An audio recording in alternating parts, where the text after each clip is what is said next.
আমাদের বেতন নাই, এই জন্য আমাদের পরিবার পরিজন সবাই আমাদেরকে ত্যাগ করেছে। বিগত দিনে ছাত্র নাই, শিক্ষক নাই, সেগুলো জাতীয়করণ করা হয়েছে বিশেষ ব্যক্তির নামে। আমরা মানবেতর জীবন যাপন করছি।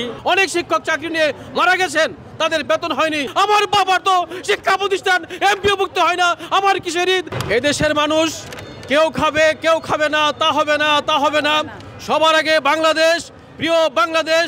আমরা যাচ্ছি এদেশের মানুষ, এদেশের মেহনতি মানুষ যারা দীর্ঘদিন 10 বছর, 20 বছর, 30 বছর না খেয়ে আছে, তারা অন্তত ডাল ভাত খেয়ে, আমাদের ময়মনসিংহের ভাষায় বলি চেপা ভর্তা খেয়ে, দুমুঠো ভাত খেয়ে, একবেলা রুটি খেয়ে, অন্ততপক্ষে এমপি মুক্তির আশা নিয়ে তারা যেন এই প্রতিষ্ঠানগুলোতে চাকরি করতে পারে।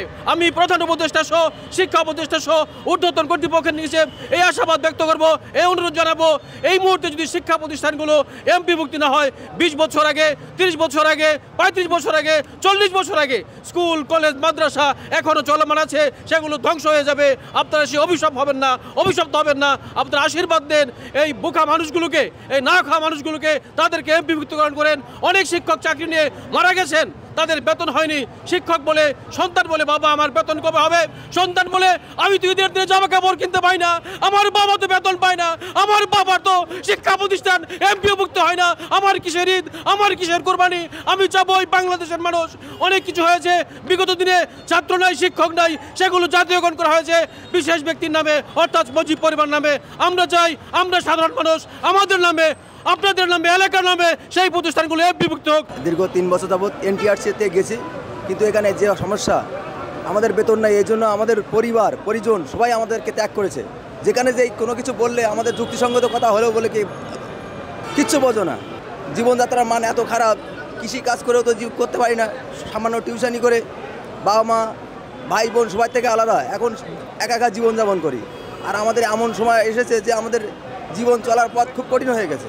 এই সময় সরকারের কাছে আকুল আবেদন, আমাদের নন এমপিও সকল শিক্ষকদেরকে এমপিও করে আমাকে 2টো ডাল ভাতের ব্যবস্থা করে দেওয়ার জন্য আকুল আহ্বান জানাচ্ছি।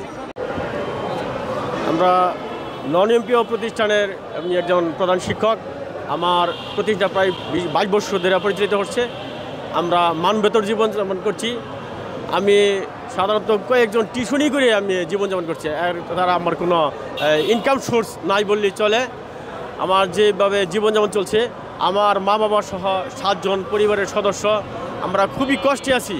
আমি না পাই আমার ছেলে মেয়েদের ভালোভাবে লেখাপড়া করার জন্য, না পাচ্ছি আমি সুচিকিৎসার জন্য আমার মা বাবাকে কিছু চিকিৎসা অর্থ প্রদানের জন্য। আমরা এতই বঞ্চিত, এই অবহেলিত।